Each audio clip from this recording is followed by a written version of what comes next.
Vamos abrir a Bíblia, irmão, lá em 1 Timóteo, capítulo 5. Nós vamos ler bastante hoje, mas se o irmão tiver dificuldade, eu já tenho tudo aqui anotado no meu esboço. A mensagem de hoje, irmão, é exortativa, não que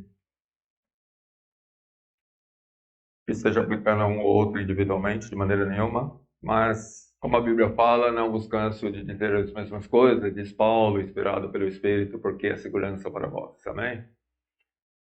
Nós devemos estar sempre a ouvir aquilo que Deus nos diz, porque quanto mais ouvimos das mesmas coisas, mais sólidas ficam em nossa mente,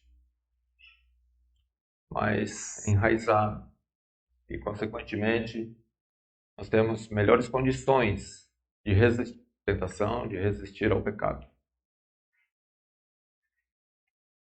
Então nunca é demais. Lá em 1 Timóteo, irmão, no capítulo 5, no versículo 5 ele diz assim: ora, a que é verdadeiramente viúva e desamparada, espera em Deus, e persevera de noite e de dia em rogos e orações. Mas a que vive em deleites, vivendo, está morta. Vamos orar mais um pouco. Senhor nosso Deus e Pai, eu peço agora, ó Deus, que usa-nos para transmitir a Tua palavra, Senhor. Sei que ela será transmitida com imperfeições, porque somos imperfeitos, Senhor. Mas poderoso é o Senhor, poderoso é o Teu Espírito, Pai, para aplicar a Tua palavra, porque o poder, Senhor, não está nas palavras, na eloquência do pregador, nas muitas palavras, mas, Pai, no desejo do Senhor mesmo em aplicar a Tua palavra a cada coração.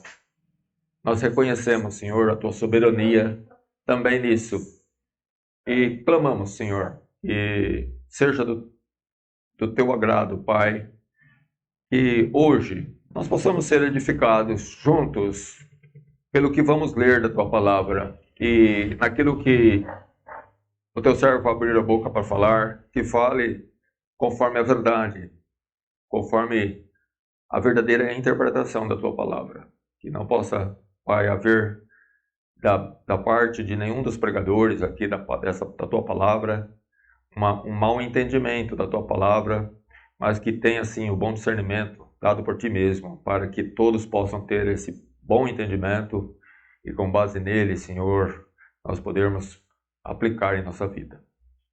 Seja conosco, Pai, perdoa-nos de nossas falhas e nos ajuda em todas essas coisas, e especialmente na ministração da Tua palavra. Em nome de Jesus. Amém. Bom, irmão, nós não vamos aqui falar sobre os deveres das viúvas, né? Mas a palavra de Deus aqui, irmão, nós vamos fazer uma analogia. A verdade é que uma pessoa, quando ela é uma coisa verdadeiramente, aquilo se evidencia, e não podemos negar as evidências. A evidência, irmão, as provas, elas têm que se mostrar, né? O cristianismo, ele é marcado por evidências. E ele é notado pelas evidências. Então, compete-nos dar as claras evidências de que aquilo é uma realidade. Eu sou aquilo que realmente professo ser. Eu sou. Eu não estou sendo. Eu sou. Eu não vou ser a partir de amanhã. Ou se você não tem sido, ou se nós não temos sido, devemos ser. Sim, amém. Que seja mesmo. Mas o importante é que nós sejamos aquilo que Deus quer de nós, né? É interessante que ele fala aqui, né, de mulheres que perderam seus maridos, né? Mas há uma distinção muito clara aqui entre aquelas que se comportavam como verdadeiras viúvas, né? Aquelas que foram fiéis no seu contrato com seu primeiro marido, em todo o tempo, e de maneira tal que quando ele se foi, elas se comportaram como tal. Né? E há prerrogativas para ser considerada viúva. Paulo adverte Timóteo, não aceite viúva só porque perdeu o marido, não. Perdeu o marido, num certo sentido, é viúva, sim, porque o marido morreu. Mas dentro de parâmetros divinos, Deus tem os seus critérios, irmãos. E o critério que deve prevalecer é o divino. É como Deus vê, e não como nós podemos entender ou como o mundo vê. Especialmente como o mundo vê. O mundo jaz no maligno e ele vê de uma forma sempre muito deturpada, maligna as coisas. Mas nós temos aquela obrigação de nos julgar todas as coisas à luz da ótica de Deus. Do conhecimento que nós temos dele por meio desse livro sagrado aqui, a palavra de Deus. Nós estamos lendo, né? Estudamos esse dia com os meninos ali os catecúmenos, né? Que a escritura é sagrada, ela é dada por Deus, é a revelação de Deus, tudo aquilo que Deus quis que nós nos revelar está agora aqui, ó, restrito aqui, nesse livro, né? Não vai ter mais revelação por sonhos, não tem mais profetas. Você quer saber de Deus, quer que Deus fale contigo, tem que ser por meio da Bíblia. Ela é a revelação de Deus na sua plenitude dentro daquilo que Deus quis revelar-nos. E nós temos que atentar para ela, se queremos andar na presença de Deus, andar à luz de Deus, né?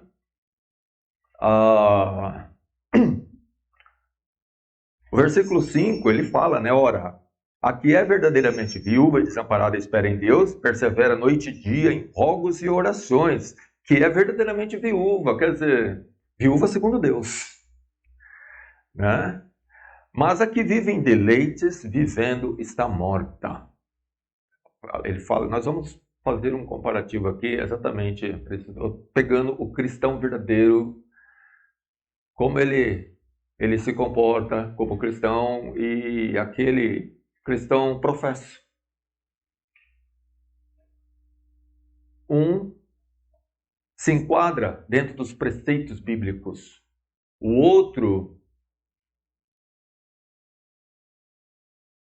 uma vez desprendido de uma verdadeira prisão, que é o caso dessa viúva que vivia em deleites, muito se dá o fato, provavelmente, de que o casamento parece que era uma prisão para ela, né?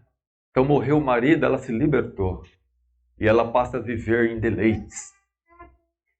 Deleites pecaminosos. Mesmo que ela está viva, o marido morreu, ela está viva, mas vivendo para Deus ela está morta.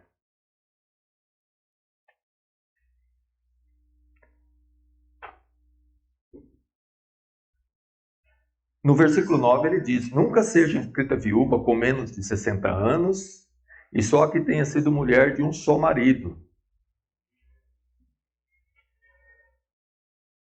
Pois é, minha esposa. Se eu morrer hoje, você não pode ser inscrita como viúva porque você não está dentro dos 60 anos. Então,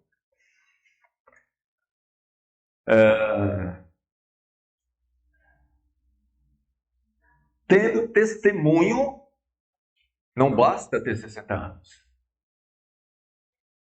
Tendo testemunho de boas obras, você criou os filhos, se exercitou hospitalidade, se lavou os pés aos santos, aos cristãos, se socorreu os aflitos e se praticou toda boa obra. Evidências, irmãos, né? Essa sim é uma cristã. As obras dela, o viver dela corrobora. Ela é uma cristã, ela é uma viúva cristã. Veja a prática dela enquanto o marido vivia. Ela sempre teve essas características aqui, ó. Ela tinha as boas obras que a acompanhavam. e que testificavam a favor dela, de maneira tal que a igreja reconhecia ela como uma viúva digna de ser amparada. Se não houvesse quem a amparasse da parte de familiares, a igreja ampararia ela, porque legitimamente ela era uma cristã, reconhecidamente pelos seus feitos, pela conduta. Então, irmão, a conduta, as evidências, nós não somos Deus vê os corações, mas a igreja vê as evidências. É bom quando a evidência, sabe que nós queremos ver de melhor em vocês, ou futuros membros da Igreja Batista Independente de São José dos Campos? Evidências de que realmente Cristo habita em vocês. Isso com o decorrer do tempo. Nós queremos ver os frutos que vão falar por vocês, vão falar mais do que as palavras. Os feitos é que falam mais. As palavras devem apenas corroborar, devem contribuir. Mas o alicerce do testemunho de um cristão são os feitos e não as palavras. É o viver.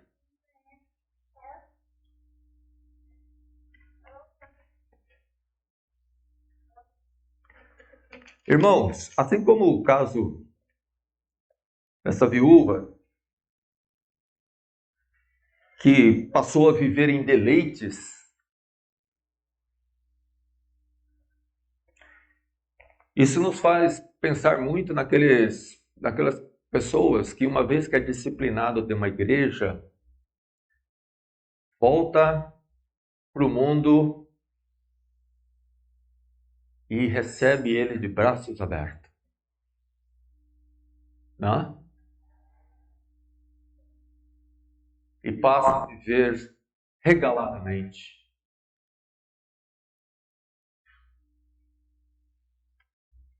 Eu nunca gostei daquele entendimento errado dos incrédulos, que diz assim: você não faz certas coisas, você não bebe, você não vai em baile, você não sai a praticar o que nós fazemos porque a sua igreja não permite, não é verdade? Esse é o entendimento do mundo, sabe, irmão? Que nós somos barrados pela igreja. Ou seja, que nós vivemos numa prisão. A igreja é a prisão, né? E o crente está ali louco para ser solto, mas não pode, porque a igreja não deixa. Irmão, que isso não seja nem o meu caso e nem o de vocês, amém? Porque se for esse o caso, pode ter certeza, a igreja vai abrir as portas para você ir embora. Falar, pode ir, meu filho. Vai. Porque a igreja não deve ser a razão pela qual eu não pratico determinadas feitas ou determinadas obras, porque eu não vivo em deleites mundanistas. Mas o meu temor, a minha transformação, que foi feita por Deus.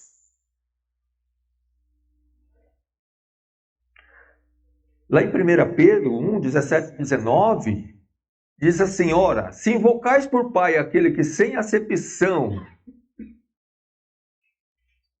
julga segundo a obra de cada um, andai em temor durante o tempo da vossa peregrinação. 1 Pedro 1, 17, 18 e 19, sabendo que não foi com coisas corruptíveis como prata ou ouro que foste resgatado da vossa vã maneira de viver, que por tradição recebeste dos vossos pais, mas com o precioso sangue de Jesus Cristo, como de um cordeiro imaculado, incontaminado. Nós invocamos por Pai, nosso Deus, né? Pai, nas nossas orações, é perceber Pai nosso, né? Nosso Deus, nosso Pai. Amém, Ele é mesmo. Mas se nós invocamos por Pai, aquele que sem acepção de pessoas julga, individualmente, que não faz acepção de pessoas alguma. Ele vai tratar eu tanto quanto ele vai tratar o irmão Amarildo e todos os irmãos e irmãs. O que vale para um vai valer para todos. Deus não é homem que faz distinção entre pessoas, entre uma causa e outra. Deus é perfeito, imutável. E o peso da justiça dele para um vai ser para todos. Então, o que Pedro está dizendo é, irmãos, se nós reconhecemos que pertencemos a Deus, somos filhos dele, fomos adotados por ele, e ele julga segundo a obra de cada um, então nós não devemos andar em deleites. Não devemos andar de maneira inadequada a um filho de Deus.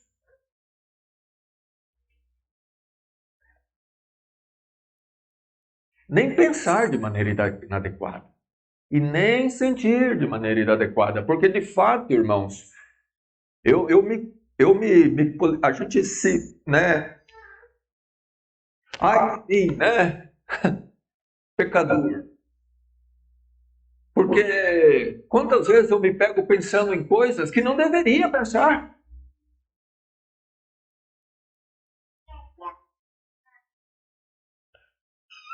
Um sentimento de uma ilha, por exemplo, que não deveria existir.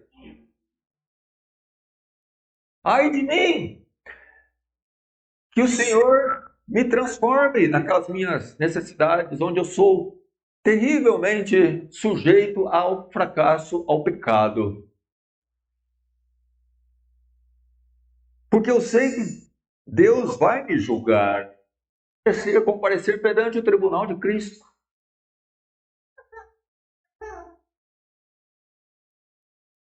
E ele vai dar a cada um segundo o que ele tiver feito. E a palavra de Deus diz bem claro, seja bem ou seja mal.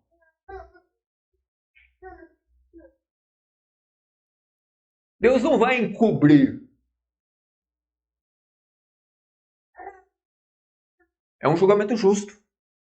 Nós sabendo o temor que se deve ao Senhor, por isso que ele diz aqui, é assim, nós reconhecemos que Deus é nosso Pai, então andemos em temor.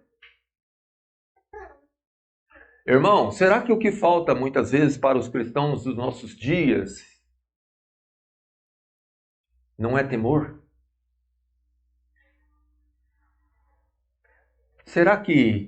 Por que será que, vamos dizer assim, fazer uma pergunta, por que será que nós não temos talvez o devido temor de Deus?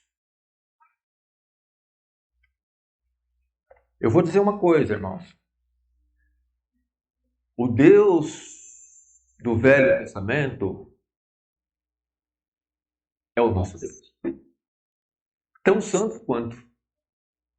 Tão justo quanto. Tem uma passagem lá em Hebreus, né? Hebreus tem umas passagens duras, né? E lá fala daquelas, quando fala assim, no Velho Testamento, no Velho Pacto, alguém transgredia, 2 testemunhas e ele era morto. Não é o que diz lá? E ele fala, mas aí vem a coisa pior. O que vale para nós. E ele diz, quanto mais merecedor de castigo, vamos dizer assim, será julgado digno aquele que pisar o sangue da aliança. O sangue de Jesus Cristo já foi derramado.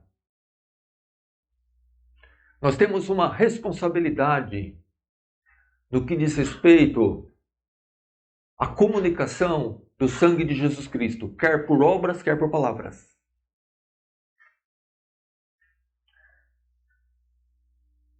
Nós devemos honrar o sangue de Jesus Cristo.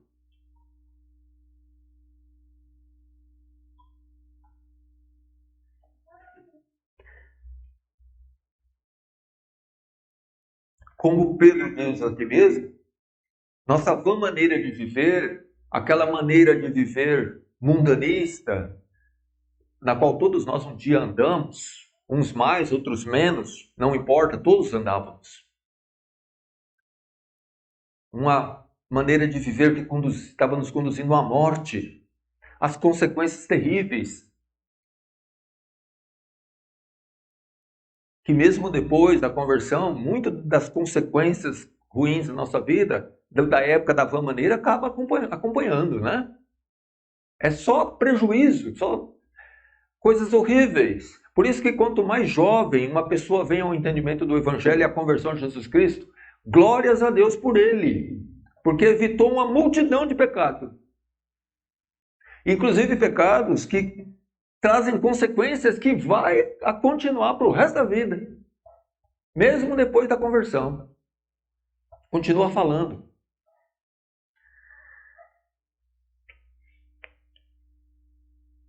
Mas Deus nos resgatou dessa vã maneira de viver. Consideremos, irmão, o preço que foi pago. O sangue de Jesus Cristo, a vida de Jesus Cristo, custou a crucificação do Senhor. O Deus de toda glória, o Criador de todas as coisas, aquele que nenhum pecado teve,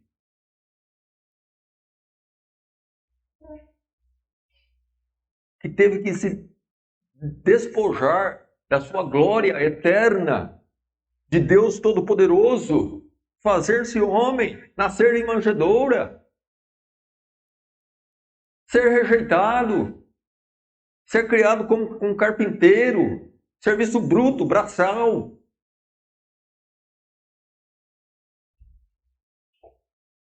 Carregar a cruz, ser pregado nela, ser morto, para derramar o seu sangue precioso que foi celebrado hoje, né, em memória, pelo cálice do suco da vide. Sangue precioso que nos livrou de uma vã maneira de viver, irmãos. Mas será que nos livrou totalmente? Será que eu estou livre totalmente daquela vã maneira ou eu estou querendo ainda carregar alguns aspectos dela na minha vida? Será que eu me despi totalmente do velho homem? Ou será que eu ainda me deleito em algumas coisas da qual já deveria ter deixado para trás? Especialmente considerando o tempo de conversão e do conhecimento que nós temos de nosso Senhor. Deus, irmão, é justo, perfeitamente justo, eternamente justo. Ele não vai cobrar de um recém-convertido o que ele vai cobrar de mim e de você no dia de hoje. Nós devemos andar de maneira tal a ser exemplo para eles. Deus considera todas as coisas. O quanto você conhece dele, o quanto ele te capacitou a conhecer da palavra, pessoas, quem ele colocou na sua vida, tudo isso fez parte do aprimoramento daquilo tudo que Deus usou para te preparar, para ser um verdadeiro dispensador da graça dele. Uma verdadeira testemunha. E ai de mim e de você se nós fracassarmos. Outra passagem que me chama muita atenção é aquele que Paulo fala dele mesmo, né? Que Deus chamou ele para ser o dispenseiro do evangelho entre os gentios. E ele fala assim, ai de mim se eu fracassar. Ai de mim se eu não fizer o que Deus me chamou para fazer. O apóstolo Paulo falou isso dele mesmo. Por que eu devo amenizar, então, em relação à minha pessoa? Não posso. Ai de mim!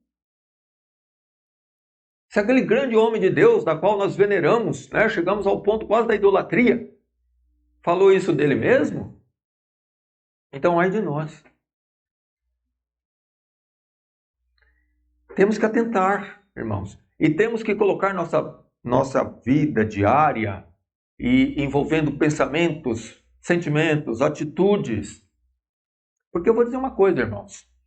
Tem aquelas pessoas que tudo que passa pela cabeça dele, ele põe para fora, mas tem aquelas pessoas que guardam as 7 chaves. Isso faz diferença? Faz, em relação aos homens, mas não em relação a Deus. Para Deus está tudo nu e patente. Perfeitamente. Quer venha externar ou quer nunca venha externar. Ele sabe do mesmo jeito e ele vai julgar do mesmo jeito. E Jesus disse, naquele dia, não há nada oculto que não se há de revelar. Sabe aquilo que eu e você está guardando, as 7 chaves? Naquele dia vai ser revelado.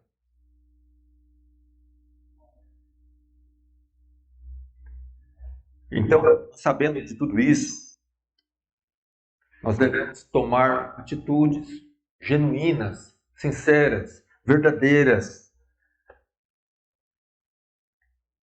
em relação ao nosso comportamento, em relação a como nós devemos viver. Antes da conversão, vivíamos em deleites. E estávamos mesmo vivendo fisicamente, mas mortos espiritualmente. Mas agora não. Agora nós vivemos em santo temor. E o nosso viver tem que ser agradável a Deus, pois que muito desejamos também ser-lhe agradáveis, quer presentes, quer ausentes, ou seja, quer vivos, quer mortos. Paulo escrevendo aos Coríntios, 2 Coríntios 5:9. Muito, eu atento para essa palavra, irmãos. Ela está em toda a Bíblia. Essa inteireza, essa totalidade. Nota como a Bíblia não trata das questões de forma parcial. Já notou isso? Toda, tudo, muito, né? Deus quer integridade. Ele quer perfeição naquilo que se faz. Ele nos quer perfeitos na presença dele, não parcialmente. Ele chegou para Abraão e disse a Abraão, ser perfeito na minha presença. Mas nunca vamos ser perfeitos. É verdade. Mas essa deve ser a intenção, meus irmãos. Essa deve ser a luta, esse deve ser o alvo, o objetivo. O alvo é esse. Talvez nós nunca vamos chegar lá. Obviamente que não, enquanto estivermos nesse corpo. Mas nem por isso eu vou deixar de perseguir o alvo. O alvo é ser perfeito na presença de Deus. Me enche os olhos, né? Enche os olhos de qualquer um. Quando nós vemos Deus falar de Jó, né? Olha meu servo Jó.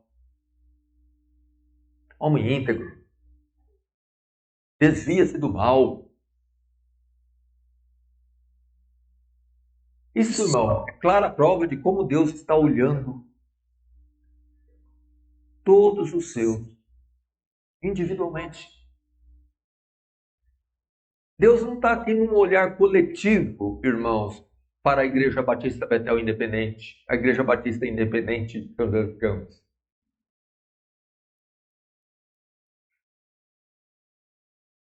Ele está olhando sim coletivo, mas ele está olhando indivíduo por indivíduo. Ele não está olhando a aparência, não, como nós estamos vestidos. Ainda que ele olhe isso também. Ele está olhando o coração. Deus está te vendo por dentro agora. Ele sabe exatamente no que eu estou pensando, no que você está pensando. Ele sabe do propósito pela qual você veio aqui. Deus não pode ser enganado. Amém por isso. Ele conhece os que são seus e ele sabe das necessidades de cada um deles. Porque nenhum de nós vive para si e nenhum morre para si. Porque se vivemos, Complexo, filho. Para o Senhor vivemos. E se morremos, de sorte que ou vivamos ou morremos, somos do Senhor. Amém, irmãos? Eu queria um coro mais alto aí, né? Mas alguns dos irmãos salvou a congregação toda. Amém por isso. Irmãos, prestou atenção na passagem? Isso está lá em Romanos 14, 7, 8. Porque nenhum de nós vive para si. Antes, vivíamos para nós mesmos. E quando uma pessoa vive para si mesmo, ele vai viver nos deleites, porque é isso que a carne do pecado busca. É o que a viúva buscava. Aquela que não era viúva diante dos olhos de Deus. O coração dela estava inclinado para os deleites. O casamento era apenas uma prisão, ela queria se libertar para fazer a vontade da carne e dos pensamentos. Como está lá em Efésios capítulo 2. Irmãos, que não tenha na nossa igreja nunca aquela pessoa que quando ele sai da igreja e vai para o mundo, né? Na segunda, na terça, na quarta, na quinta, na sexta, no sábado, que lá ele se sinta à vontade. Que ele se sinta mais alegre lá do que aqui. Que ele seja muito mais comunicativo lá do que ele é aqui. Eu vou dizer uma coisa, irmãos. Assim, eu não estou sendo hipócrita no que estou falando, Deus sabe, né? Mas me admira aqueles irmãos que nunca têm um assunto espiritual para falar. Ele é capaz de falar de qualquer coisa, menos das coisas de Deus. E vou dizer mais, quando alguém entra com um assunto espiritual, ele emudece. Por quê? Qual o problema com ele? Ele não é um cristão?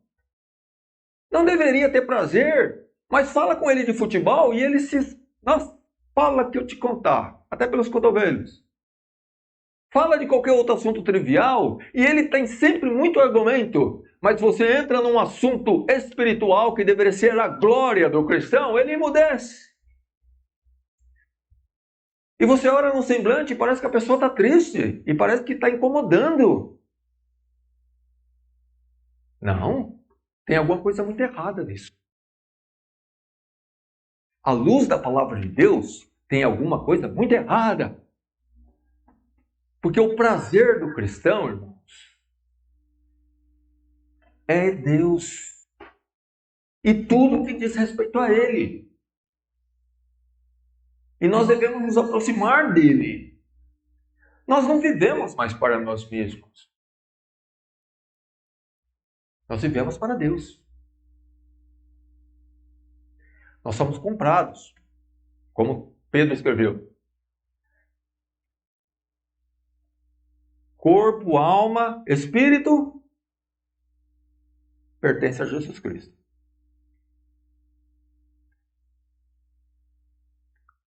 Eu vou dizer.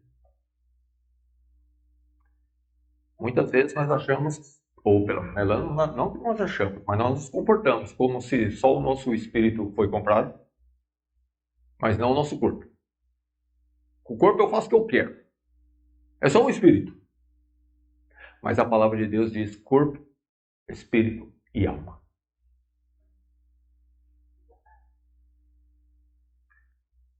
Se eu pergunto ao Senhor o que eu devo ou não devo fazer com o meu espírito, eu também tenho que perguntar a Ele o que eu devo e o que eu não devo fazer com o meu corpo. Porque pertence a Ele.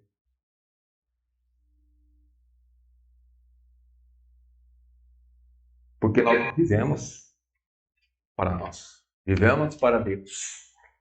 Se é que somos de Deus. Paulo fala que nós devemos, irmãos, ser imitadores de Deus. Nós não vamos ser igual a Deus, né? Até comentamos isso hoje de tarde, né? Não seremos tal qual, né? Paulo fala, né? Sede meus imitadores como eu sou de Deus. Ele não diz, sede tal qual eu sou, porque ele não era perfeito. né? Mas ele diz, sede meus imitadores como eu sou de Cristo. Como é bom, né, irmãos, estarmos rodeados de bons exemplos, não é verdade?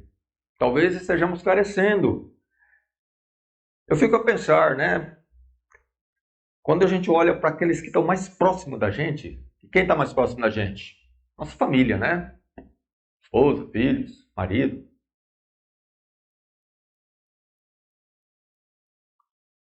Né? Quer ter a impressão verdadeira, real? Quando acontece um crime, eu gosto muito de assistir esse programa, né? Que a Ana detesta, né? Eu gosto de assistir Investigação Discovery. Hã?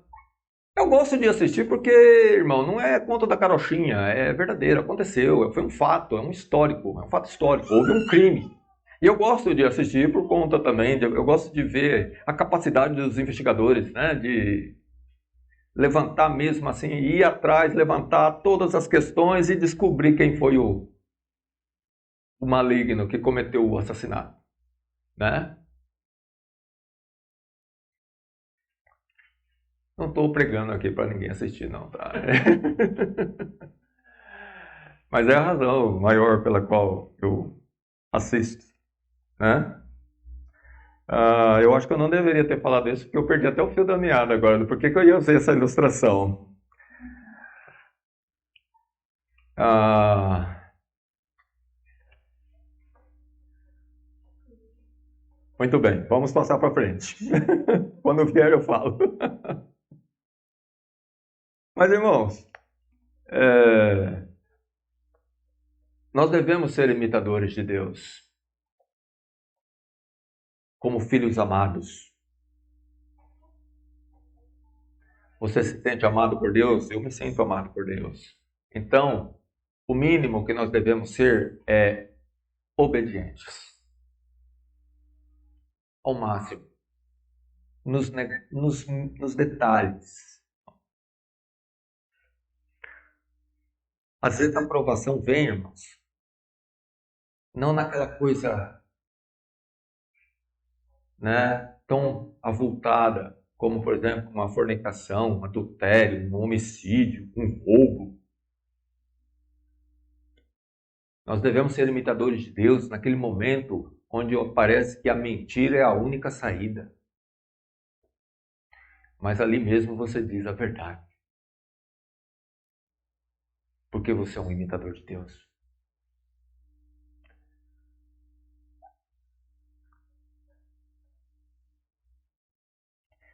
E coisas tais quais esta, né?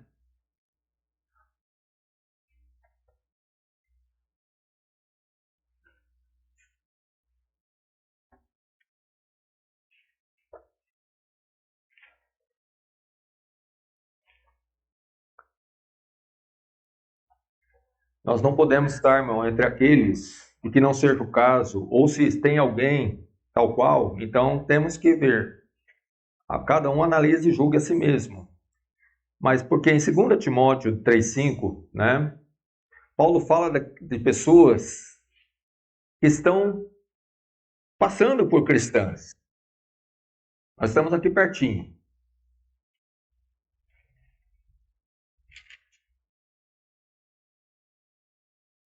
Ele está falando aqui daqueles tempos trabalhosos. Teve até, foi falado sobre isso poucos dias aqui, né?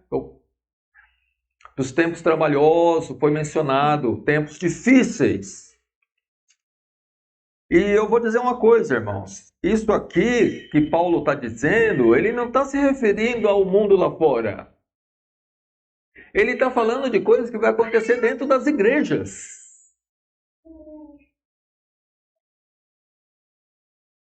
Às vezes a pessoa pode ler isso aqui e falar, Paulo está falando aqui, haverá uns amantes de si mesmo lá fora, o povão lá, ímpio. Vai ter pessoas amantes de si mesmo dentro das igrejas.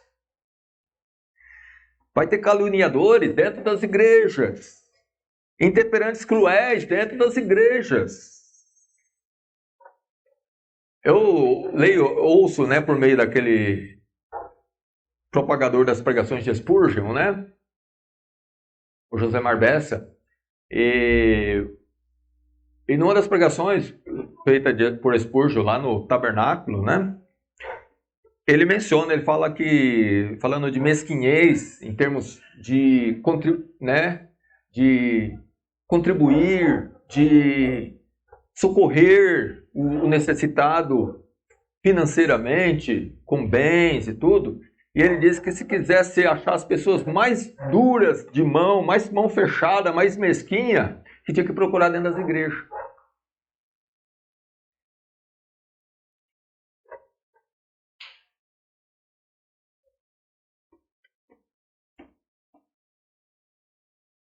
Não podemos ter, irmãos, na nossa igreja, nenhum de nós com essas características. Pessoas orgulhosas, mais amigo dos prazeres do que amigos de Deus, mais amigo dos deleites. Era o caso da viúva, lembra? Vivendo em deleites. Se eu tenho mais prazer em qualquer coisa, irmãos, do que num culto, ou num ajuntamento para estudo da palavra de Deus, ou num evangelismo, qualquer coisa ligada diretamente à obra de Deus, eu troco isso por qualquer outra coisa, isso é um indício muito ruim em relação a mim.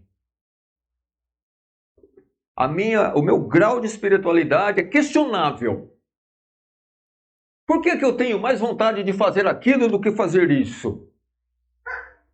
Por que o meu coração fica mais prazeroso em jogar bola do que em vir num culto? Um exemplo que eu estou citando. Por que eu fico mais prazeroso em ir para o trabalho do que ir para a igreja? Por que eu considero lá mais importante do que a igreja? Porque quando está chovendo, eu vou para o trabalho. Mas eu não vou para a igreja. Quando eu amanheço com dor de cabeça, eu vou para o trabalho.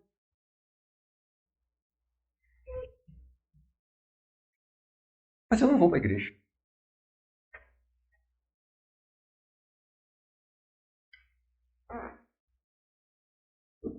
Será que nós pesamos isso na balança? E questionamos, em sinceridade de coração, por que eu faço isso e não faço aquilo? Por que eu tenho esse prazer aqui tão grande? Por que eu me esforço tanto para fazer isso, mas ali eu trato com um certo desdém? Se der, deu. Se não der, também está tudo bem.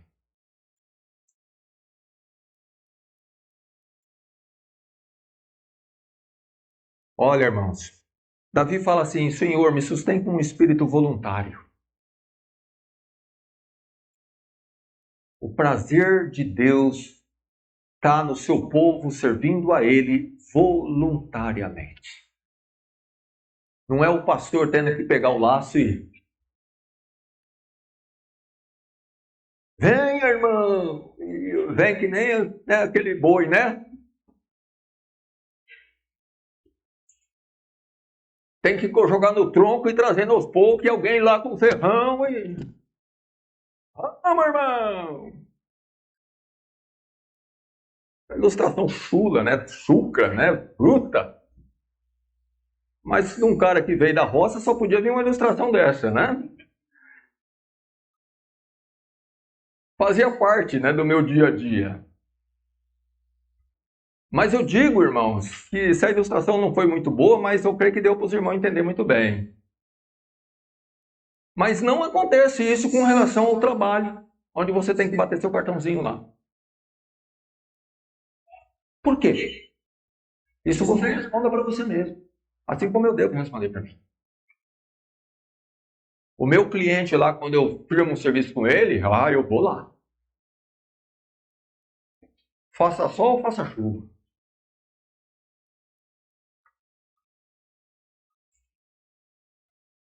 Será que Deus nosso Senhor Jesus Cristo merece menos. O que acontece comigo e com você? Por que nós não temos esse entendimento de que o reino de Deus e a sua justiça vem e deve vir sempre e eternamente em primeiro lugar? Na nossa mente, no nosso coração, nas nossas ações, nos nossos desejos. A glória de Jesus Cristo. A exaltação dele.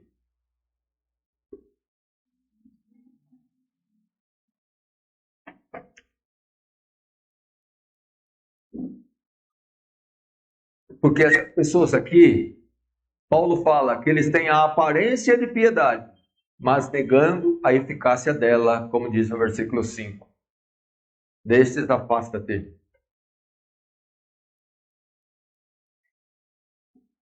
Bom, graças a Deus, irmãos, nós não temos casos aqui no nosso meio desse jeito, amém?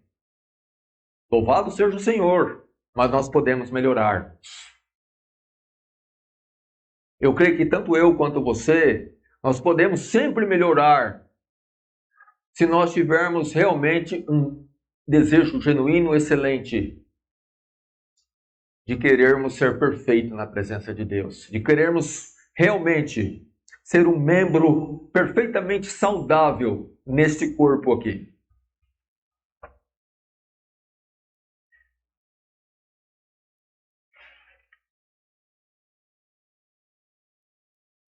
Nós não podemos nos conformar se as evidências,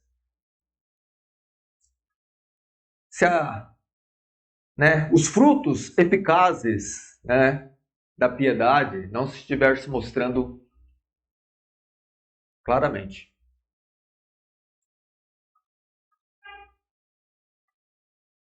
As pessoas podem ver que você é um cristão, eles percebem. As pessoas conseguem associar o seu dia a dia com o seu relacionamento com Cristo.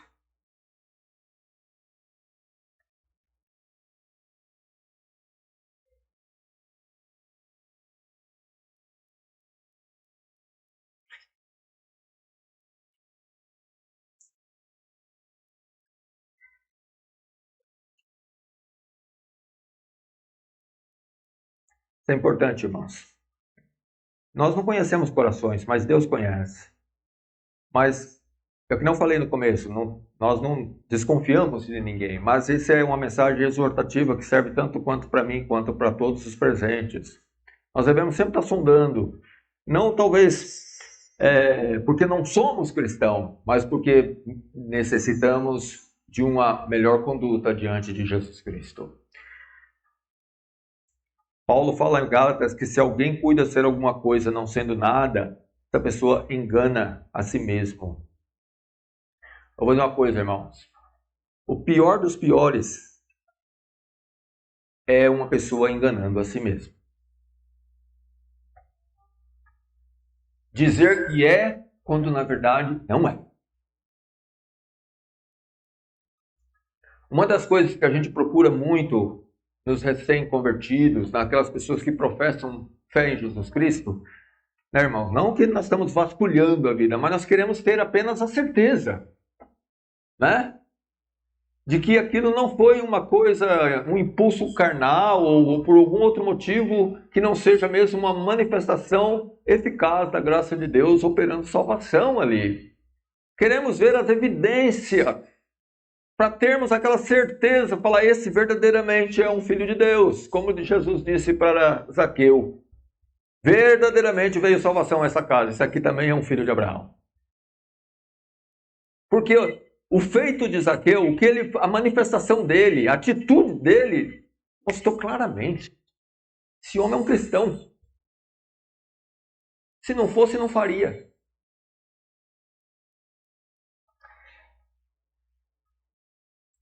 Nós estamos precisando ter ações, atitudes tais quais a de Zaqueu, que deu provas claras, evidentes para qualquer um de que realmente Jesus Cristo comanda a nossa vida. Que o Espírito dele está presente e exercendo mesmo liberdade, com liberdade, o seu poder. Que ele não está extinguido ou entristecido, mas que ele está alegre, porque ele está operando com toda a liberdade, fazendo a vontade de Deus. Por meio do nosso corpo, da nossa mente, do nosso espírito.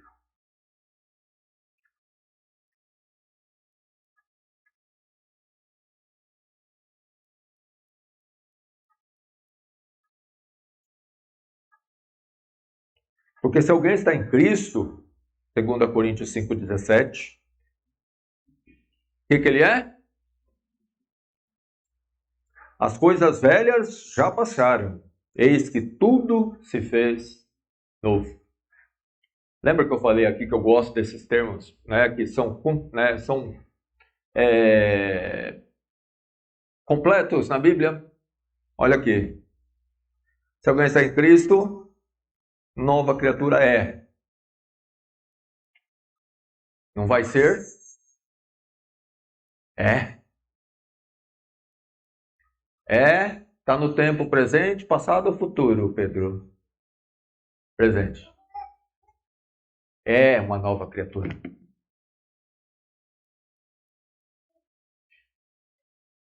As coisas velhas já passaram. Passaram, está no presente ou no passado?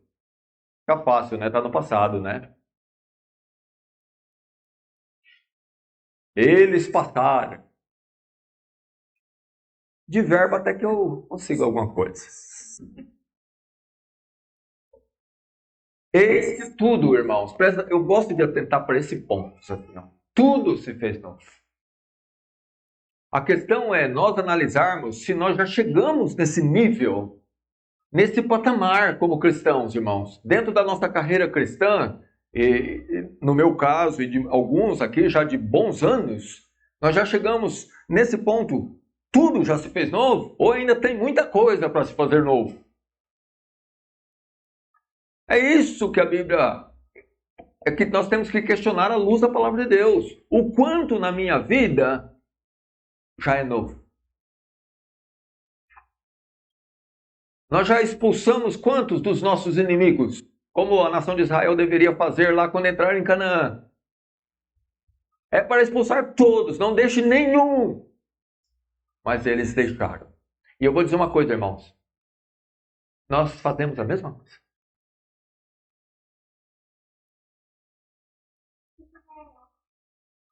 Nós não expulsamos todos os inimigos da nossa vida. A gente fica com alguns. E eles não são por adversário.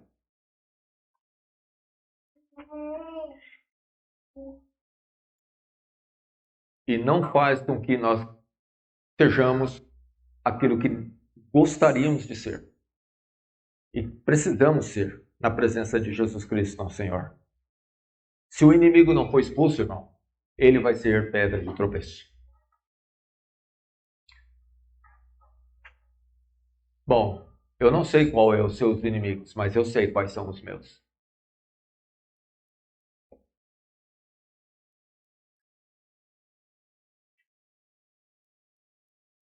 Tudo se fez novo.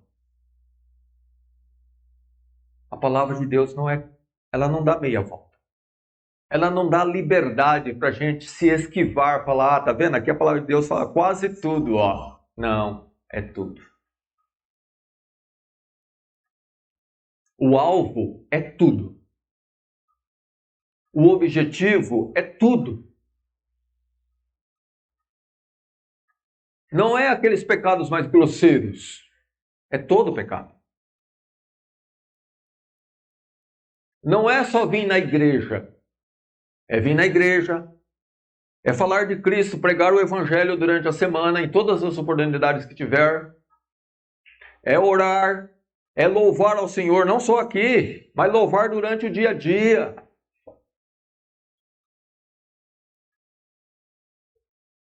É se comportar como crente, não só no templo aqui, mas especialmente lá no nosso trabalho, no lazer, no lar, etc, etc, etc.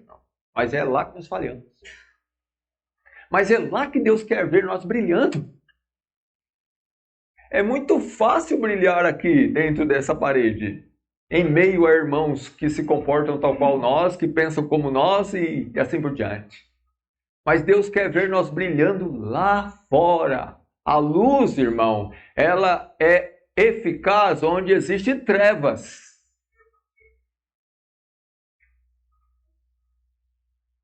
Se não existisse trevas, não tinha razão da luz.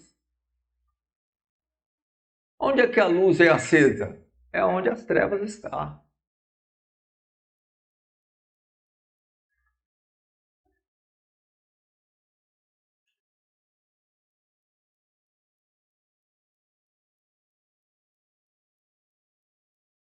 O prazer do crente é ser como seu Senhor, irmãos. Fielmente, gloriosamente, é andar como Cristo andou. E até passar pelo que ele passou, né? Lá em Atos, no capítulo 5, passagem gloriosa, né, que a gente sempre louva a Deus por aqueles homens e fala: Senhor, me faça como um deles. No capítulo 5, no versículo 40 e 42, houve o consenso, né, do Sinédrio, e concordaram, né, o Sinédrio, e aí, chamando os apóstolos, e tendo-os açoitado, mandaram que não falassem no nome de Jesus e os deixaram ir. Retiraram-se, pois, os da presença do conselho, regozijando-se de terem sido julgados dignos por Deus de padecer afronta pelo seu nome. E todos os dias, no templo e nas casas, não cessavam de ensinar e de anunciar Jesus Cristo. Essa é a glória do crente, irmãos. Não ser como o mundo, mas ser como Cristo, até no sofrimento. Se a causa é o Evangelho, se a causa é porque você verdadeiramente é um cristão, você tem parte com Cristo e você não vai comungar com este mundo nas suas ofertas malignas, você vai ter problemas, como esses homens tiveram. Eles não foram, irmãos, diferente de nós. A questão é que eles tinham uma proximidade com Cristo. Eles não podiam deixar de pregar. Eles foram açoitados, levaram chicotadas, foi dada uma severa advertência que eles não falassem mais no nome de Jesus. Eles não saíram de lá com medo, nem tristes. Parece que a chicotada nem fez efeito. Eles saíram alegres. A Bíblia diz aqui claramente que eles saíram de retirada desse conselho regozijando. Tinham acabado de tomar chicotadas. Mas sabe qual era? A dor da chicotada não era tão grande, irmão, quanto o prazer de passar pelo mesmo que Jesus Cristo tinha passado. Era a glória daqueles homens. Ser semelhante a Cristo em tudo. Cristo já tinha dito para eles: assim como perseguiram a mim, eu vou perseguir vocês. Ah, que glória! Aquilo que Cristo falou se concretizou.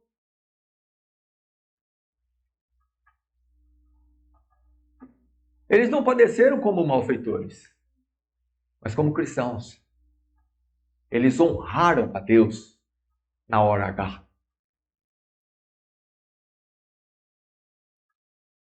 Ali foi um momento onde ou Deus era exaltado,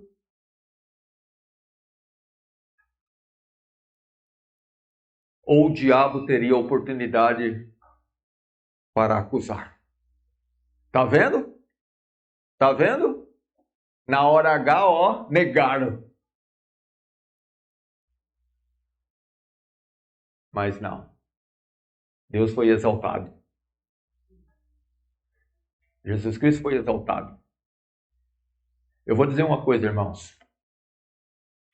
Deus tem prazer na nossa fidelidade em todos e qualquer lugar, em todos os momentos, mas especialmente no momento crítico, no momento da tentação, na provação. É ali que Deus quer ver a nossa luz brilhar. É ali. Se somos participantes das aflições de Cristo, irmão, devemos nos regozijar. Pedro fala, né? Amados, não estranheis a ardente prova que vem sobre vós, como se coisa estranha vos viesse, né? Se vos acontecesse. Mas alegrai-vos no fato de seres participantes das aflições de Cristo, para que também na revelação da sua glória vos regozijeis e alegreis. Se pelo nome de Cristo sois vituperados, bem-aventurados sois, porque sobre vós repousa o Espírito da glória de Deus. 1 Pedro 4, né? De 11 a 16 tem essas palavras. Então, irmãos, esse é o ponto que nós devemos almejar.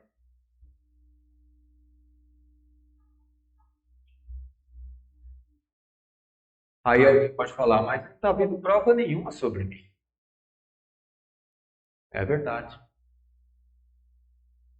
Mas a questão é, por quê? Por que não vem prova nenhuma sobre você e sobre mim?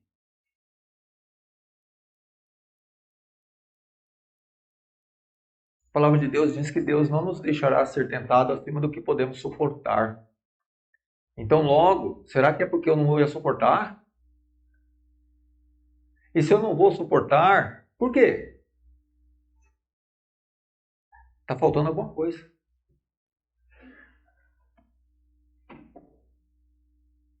Devemos ter nossa fé provada.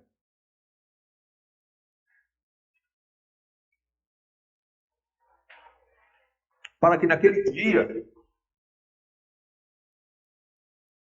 na revelação de Jesus Cristo, nós possamos chegar regozijantes de ser participantes de Cristo nas suas dores e não só na sua alegria. Ser regozijante de participar de São de Jesus Cristo, irmão, nas suas aflições, é o tempo de hoje. Da alegria é quando ele se manifestar em glória. E aí nós vamos regozijar e alegrar, como acabamos de ler aqui.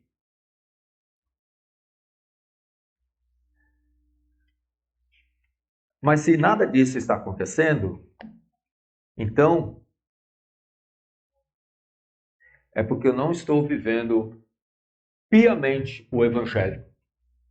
Só tem essa resposta, irmãos. É o que Paulo falou a Timóteo. É como se ele dissesse, a pessoa está pensando que eu sou diferente de todos os outros. Não, vocês são igual a mim e eu igual a vocês. A questão é, eu vivo o Evangelho piamente. E ele diz, qualquer um que quiser viver o Evangelho piamente, como eu, ele também vai sofrer. E a razão pela qual, irmãos, nada acontece é porque talvez, ou talvez não, provavelmente seja a causa mesmo, é que nós não vivemos o Evangelho piamente, ou talvez não entendemos o que significa isso. O que significa viver o Evangelho piamente? Você já parou para questionar? Procurou saber? Procurou saber se você se encaixa dentro daquilo, dentro da explicação do que significa? Opa, então quer dizer que eu vivo o Evangelho piamente. Bom, é simples de saber. Às vezes tem que ser difícil explicar as palavras, mas dá para ver pelo exemplo. Bom, se Paulo falou que ele vivia o evangelho piamente, é muito fácil. É só olhar para a vida dele. E nós logo vamos ter um bom parâmetro do que é viver o evangelho.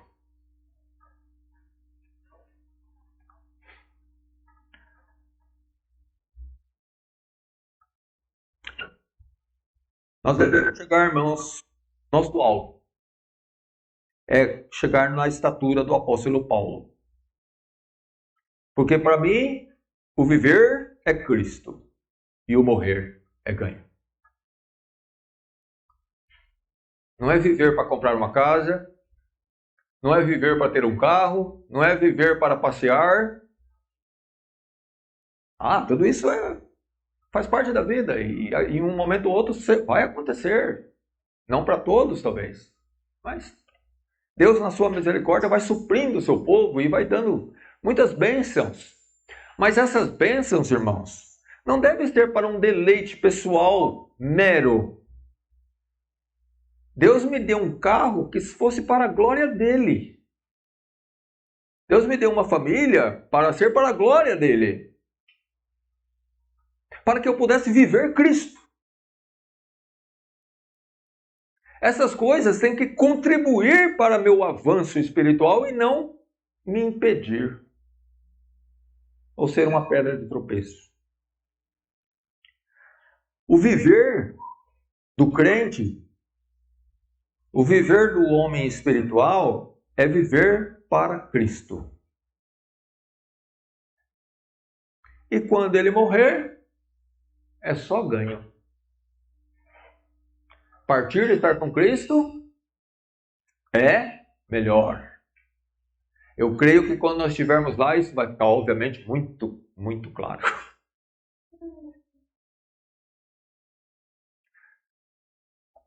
Eu vou dizer uma coisa, irmãos. Eu me questiono, porque o meu sentimento tinha que ser o mesmo do apóstolo Paulo. Estar aqui vivendo, sendo útil ao Evangelho. Mas desde o momento que eu não sou útil ao Evangelho, então por que viver? Partir, estar com Cristo é melhor. Então, logo, o desejo de ficar não deve ser por aqueles pensamentos muito mundanistas. Mas é porque eu ainda quero isso, aquilo outro, etc, etc. Mas porque eu quero ser participante do Evangelho.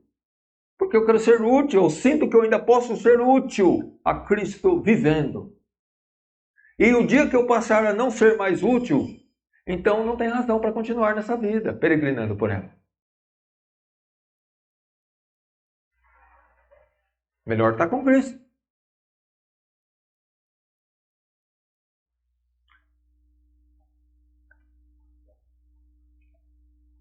Porque estar com Ele é muito melhor. Tenhamos esse sentimento, irmãos. O mesmo de Daniel, né? Homem muito amado. Eu não canso de ler essa passagem. Ele me disse, Daniel, homem muito amado. Isso quem falou foi o anjo Gabriel. Entenda as palavras que eu vou te dizer. Levanta-te sobre teus pés, porque a ti sou enviado por Deus. E falando ele comigo essa palavra, levantei-me tremendo. Temor, irmãos, temor. Então me disse, não temas, Daniel. Porque desde o primeiro dia em que aplicaste o teu coração a compreender e a se humilhar perante o teu Deus, são ouvidas as tuas palavras. E eu vim por causa das tuas palavras. O prazer de Deus, irmãos, nesse servo seu chamado Daniel. Homem temente. Homem que desde a sua juventude se aplicou o coração em ser fiel a Deus, a qualquer preço. Até o preço da vida. Não importa. Assim como Sadraque, Mesaque e Abednego, né, ou Ananias, Misael e Azarias, não importa. Eu vou servir a Deus nessa terra pagã, mesmo que me custe a vida. E nós deveríamos fazer a mesma coisa, irmão, porque também nós vivemos numa terra pagã.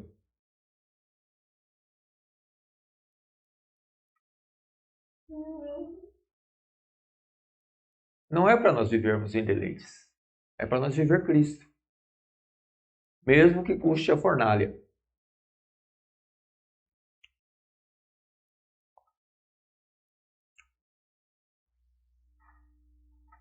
Ou se não, ser como Moisés, que depois de ser grande, recusou ser chamado filho da filha de Faraó, escolhendo ser maltratado com o povo de Deus do que por um pouco de tempo ter o gozo do pecado. Olha que escolha sábia. Ah, mas no Egito ele teria toda aquela glória, pompa. Era um príncipe. Ele fez a escolha sábia, irmãos. Ele renunciou ao Egito. Renunciar ao Egito é a mesma coisa de renunciar ao mundo. É um exemplo, é uma figura. O Egito ali era a figura do mundo. O povo saindo do mundo. Sendo tirado por Deus do mundo para servi-lo.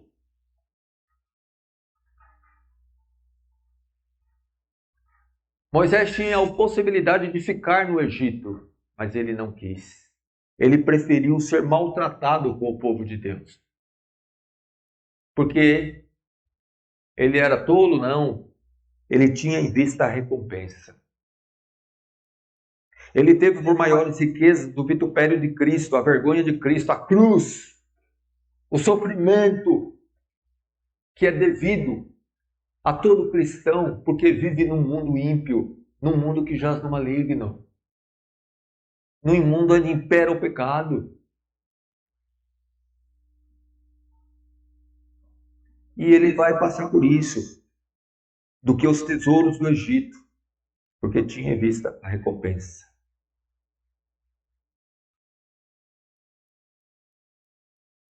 Irmãos, e vamos encerrar. Eu gosto de encerrar com o Apocalipse, né?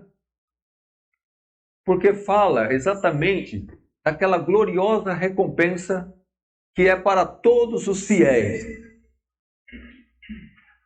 Que no dia da manifestação de Jesus Cristo, onde as obras dos seus fiéis vão luzir muito mais do que o sol, que vai ser a grande diferença que vai fazer entre aquele que muito foi fiel, que muito ensinou, que muito praticou o Evangelho, que viveu intensamente, daquele que viveu pouco. Naquele dia vai ser o dia da diferença, onde vai ser o dia do arrependimento e o dia daquele que vai dizer, valeu a pena combater o bom combate. Valeu a pena guardar a fé. Valeu a pena viver piamente o Evangelho. Valeu a pena todo aquele sofrimento. Não se pode comparar com o que eu estou recebendo aqui agora. Que foi o sofrimento de anos para uma glória de eternidade.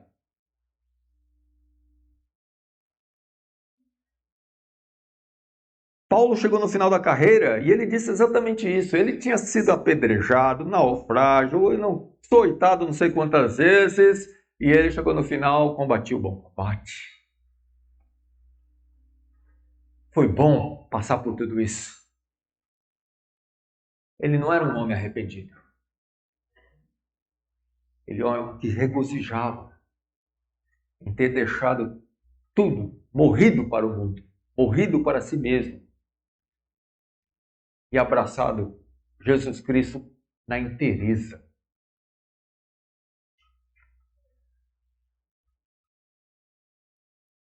Lá em Apocalipse, no capítulo 21,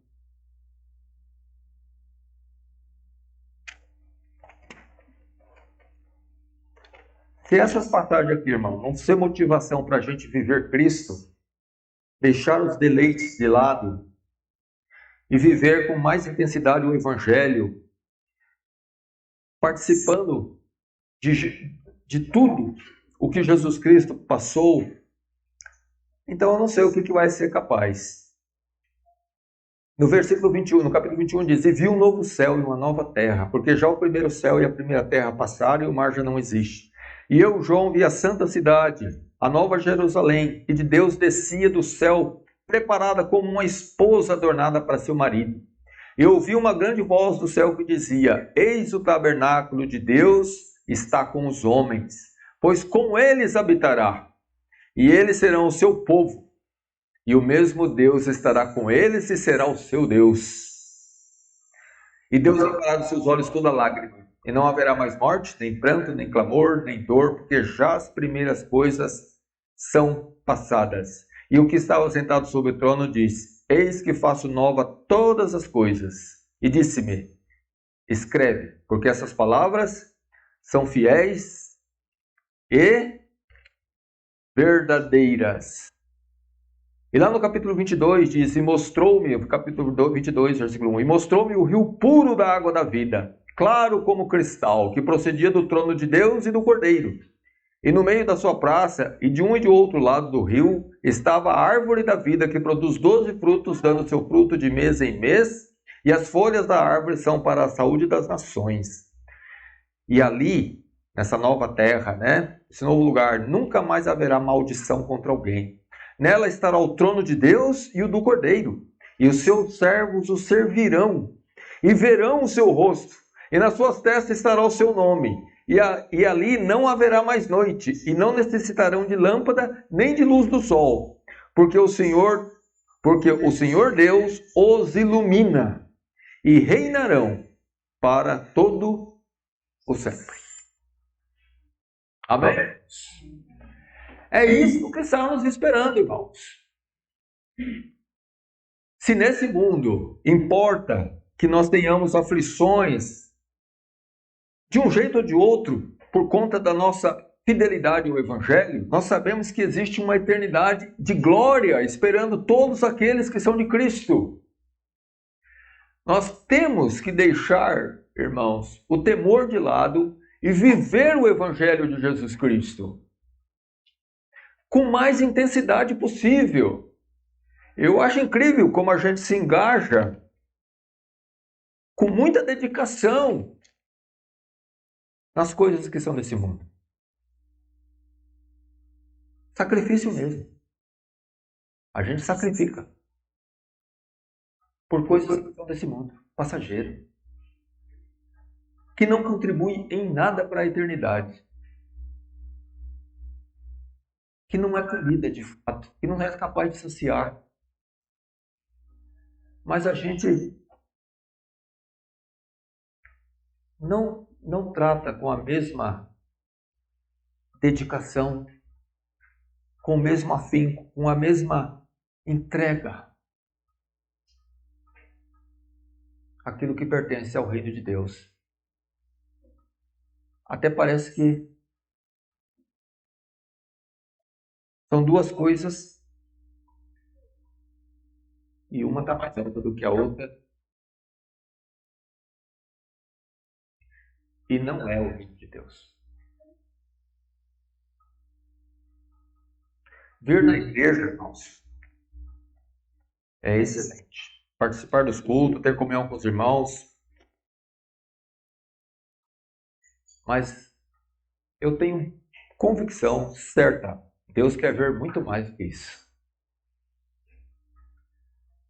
Deus quer ver o nosso dia a dia.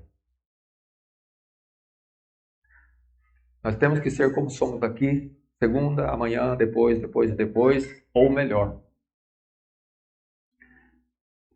Para que Ele possa abençoar essa igreja e dar crescimento a ela. O prazer de Deus no seu povo está em nós brilhando lá no mundo. É lá que Deus quer ver o seu povo brilhando. É lá que Satanás é incomodado. Não é aqui. Ele está em paz com a gente. Porque nós não estamos incomodando. É lá que Deus quer ver. Confrontando. Como soldados de Jesus Cristo, se estamos armados e já preparados para a guerra já começou faz tempo. Então o que nós estamos esperando para ir para a frente de batalha? Tem que batalhar, irmãos. Ou é porque nós queremos viver né? Viver um evangelho mesclado com os deleites. Eu quero viver o evangelho, mas ao mesmo tempo eu não quero perder do que essa vida tem de bom a oferecer. Nós temos que tomar muito cuidado com essa armadilha, porque ela existe.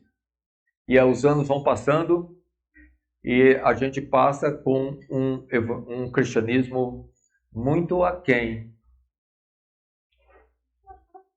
daquilo que poderíamos. Que Deus nos faça brilhar. Amém, irmãos?